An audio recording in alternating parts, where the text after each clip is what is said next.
which is featuring our fantastic Sue. You could applaud at any time.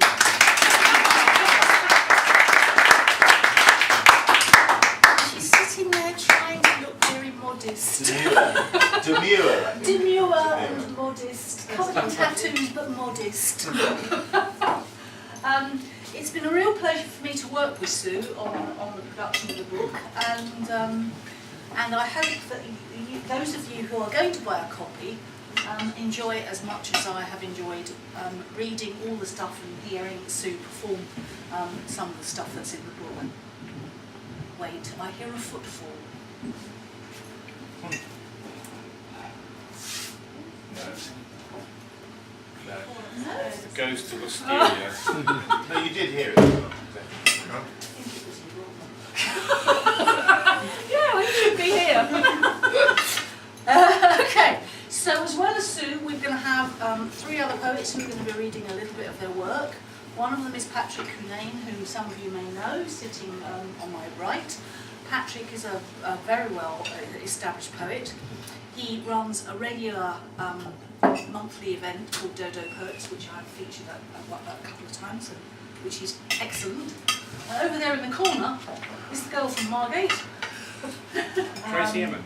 Well, actually, she has been to the Tracy Emin exhibition this week. So it's Katrina Naomi, who has won all kinds of amazing awards. She has, how many books have you got? 3. There's another one, 3. Only 3 books. And she has been there, a writer in residence at the Bronte Centre up in Haworth, and has done amazing things. So she is another one of the readers tonight. And then there's me, and I just write stuff. Yeah. No, you don't. Tell me what you do. Come on. I write things, and I run Women's Writers' Night in the poetry at the Poetry Cafe called Loose Muse, which both of these ladies have featured at a couple of times. And I've got some books, and I'm writing a novel right now. Oh, about what? It's set in the 12th century, Wow. and Before my I time. spent some time this afternoon researching what the weather was in 1177. They had records then? Yes, they do. It's really interesting. It wasn't the Ice Age then. No, they had a very hot summer in 1177, which caused great famine. Actually, Samuel Pepys. When did he do that? 16? But I mean, he kept records, so there must have been some writer Well, in those trees. days. You look at trees. And, Yes. sorry, we're digressing. It's okay. What she says. So Well, I'm this is saying the they weren't plan. official records, they were This- chronicled, let's put it that The way. plan is that Patrick's going to read a couple of poems, Katrina will read a couple of poems, then I will read a couple of poems, and then Sue will read a sort of a large chunk of the book, Hush. Then there'll be a little interval so you can all refresh your glasses, and then we'll do it all again. Yeah? And if anybody needs to know, the toilet is out there. And the books are for sale. And the books are there, and I will take cheques or cash, but no foreign currency. Okay, well that's it really. Let me hand you over to the wonderful Patrick Cunane. Not sure where the best place to stand is, really. Where you can see. Probably here. Then Pete can actually see me. Okay, good. Well, I'd like to say also congratulations to Sue on the new book.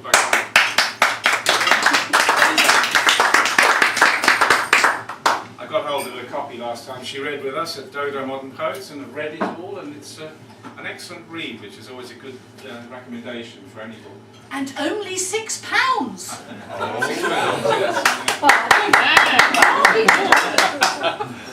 So anyway, I'm going to start this poem, which is Lord Byron in Happy Valley. Lord Byron picnics in Happy Valley, full of suds and vim. He bounds through the bluebell woodland, so quick on his feet you can barely see him go. Byron munches a cheese roll, alert to the possibility of gherkin, which he hates, snaps the ring pull on a cream soda, dashes off an ode or two. For it is the dreaming time. April's loveliness has come shyly knocking. Poets are aware that love is their calling. and Byron is no exception.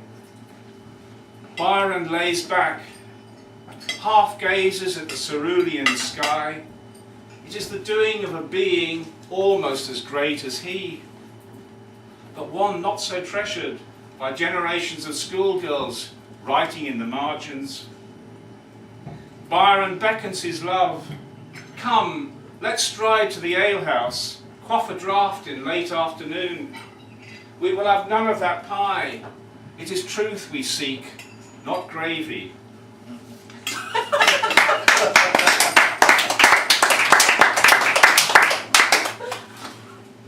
Well, that poem obviously touches on the subject of love a little bit, so I thought I'd balance that by reading a hate poem. And this is a poem about the people you hate most in your life, your flatmates, and it's poetic justice. Tomorrow my flatmates move out. I notice in a careless moment they have packed 2 baking tins, which are mine, into a box standing in the hall. It will be simple to ask their return, so I decide to steal them. In bed I listen for the click of lights turning out, then slippered I rise on the pretence of making tea. To my surprise, 2 baking tins wait for me, with a note. Sorry, we think these are yours. You should have given a shout. The teapot in my hand drops to the floor. It smashes. It is not my teapot. Thank you. Okay, welcome. You have missed not very much. What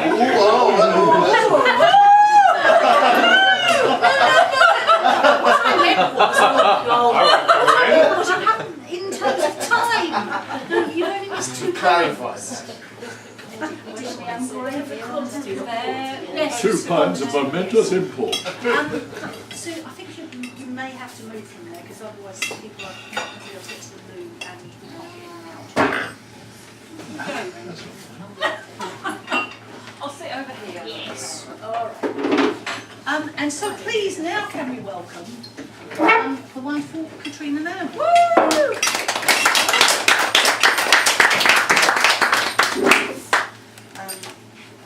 I'm going to do a Margate poem. I've been outed as a Margate poet. I live in South London, but as a teenager I used to go to Dreamland as often as I could, which was people know it's an amusement park. And I used to go really, because I was in lust with the bloke who worked on the Dodgems. This poem is for him. Tunnel of Love. It looked uncertain. I tottered in, heels skittering on the pink plastic. There were water trails before the pleasure boat rocked. My rocker was on board. I say mine, he was anyone's, with his bleached blonde quiff. Curl caressing his left eyebrow, scar bisecting the right, so he looked almost symmetrical, apart from his hands. His hands were all over me, before we even sat on the wet, moulded seats. And I never did. I sat on his lap, my neat white pencil skirt tight as a condom. He couldn't pull it up or down. It wrinkled along my untouched body, wedged against his heaving drain pipes. Yet we bobbed as one, bashed into the fake grass and the fiberglass cave together. I had so little for him to squeeze as we juddered through the darkness, his hormones masked by brute, 199 from the precinct. And that gorgeous roll-up, which tasted all the better on his tongue. He called it his shag break, his other recreation, aside from riding the Dodgems, leaping from one to another with balletic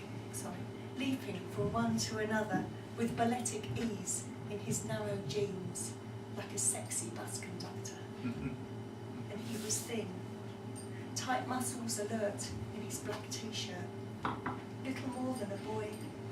yet he looked so much older, cruising the dodgems with his sneer, chipped tooth and chiselled hair. I knew enough to keep my hands out of his hair. I kissed him hard, slid off his lap in the sunshine. He didn't help me out of the boat, just lit another cigarette, its tip sparking away to the electric cars. He's going to do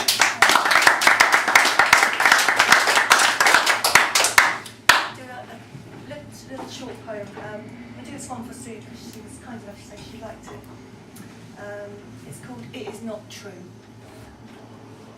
It is not true that I sent the twins to school in the same unwashed blouses all week, that they had Weetabix for tea every night in paper bowls, that either Christine or Julie made me a pot of coffee in bed every day, that either Christine or Julie cycled to the paper shop every morning to buy my hello, that Christine dusted and Julie hoovered after school. It's not true that I can't tell them apart.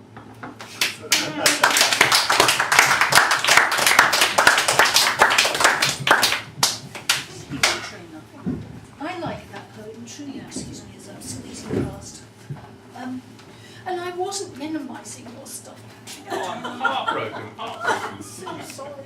I'm dreadfully so careful. Bottom of the fire shop leaving makeup. In lieu of a Guinness. I'm reading, oh yes. Quite a lot of the stuff that I write is based on things that I've observed rather than imagination. And this is called Calypso Woman. She calypsoed onto the bus, ample and vibrant, lime pickle sharp and pineapple bright, exuding life without circumspection, exaggerated and glorious. Her presence a ringing, reverberating oil can drum roll, a tropical garden of ebullience, her breasts a pitching Caribbean sea that carries you forward into her luxuriant blackness, like a boat beached on monumental landmasses, wrecked on the coral reef of her animation. No one could have said she was beautiful, for she was the antithesis of magazine sleek or media chic. Yet people couldn't take their eyes off her. Her mango roundness delectable and fascinating. Her laughter a full-blooded hyena cry that leapt from her throat to tear the skin off any Red Riding Hood wretchedness.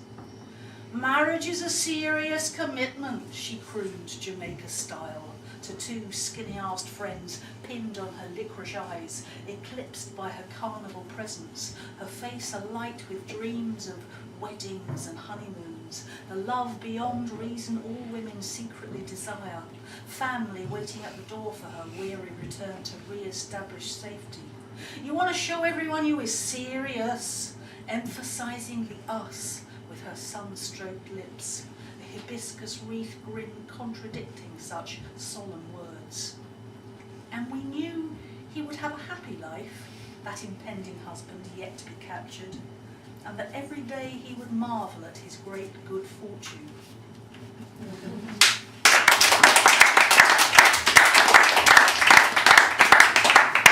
See, not only thin women are sexy. Okay.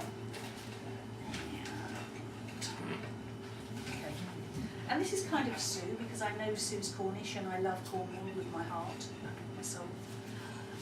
And again, it's something I saw when I was actually in Cornwall at Senham Cove, which is one of my favourite places in all the world, one December. And it was really, really cold. And this is called Boxer Rebellion.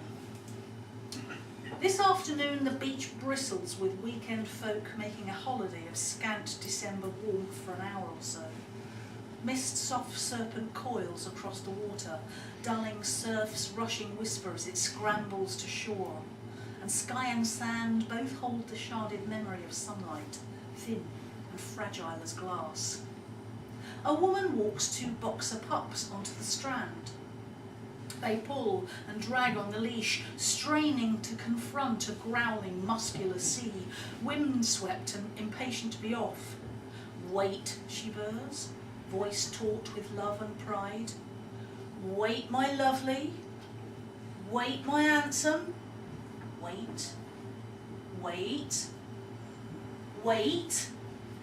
They wait, legs splayed into the sand, noses pebble dashed with the tiny grains of beach flotsam, tail stubs are ticking like manic clockwork fingers, rumps quivering with anticipation. They wait, panting and coiled with excitement. They wait, wait, wait. Until, unleashed at last, 2 canine arrows darting to the water's edge, tongues flagging the air, legs pistoning paw for paw at equal gait, wheeling and swerving in tandem as if remote controlled from afar, tumbling into the surf together, punching foam and spume with eager paws.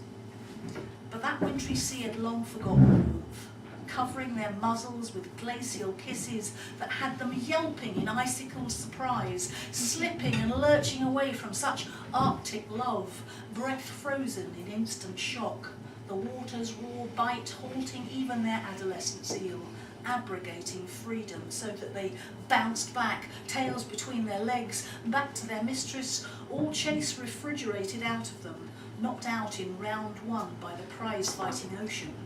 Some boxers they turned out to be.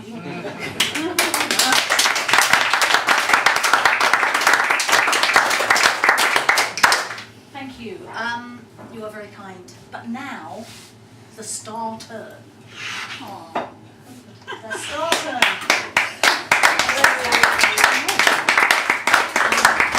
I'm not going to say anything else. I'm just going to hand over the floor to the lovely Sue, and she can speak for herself. Thank you, Agnes. Thank you so much. And I've got a whole bundle of thank yous, but I'm going to save them to the end. Just for the benefit of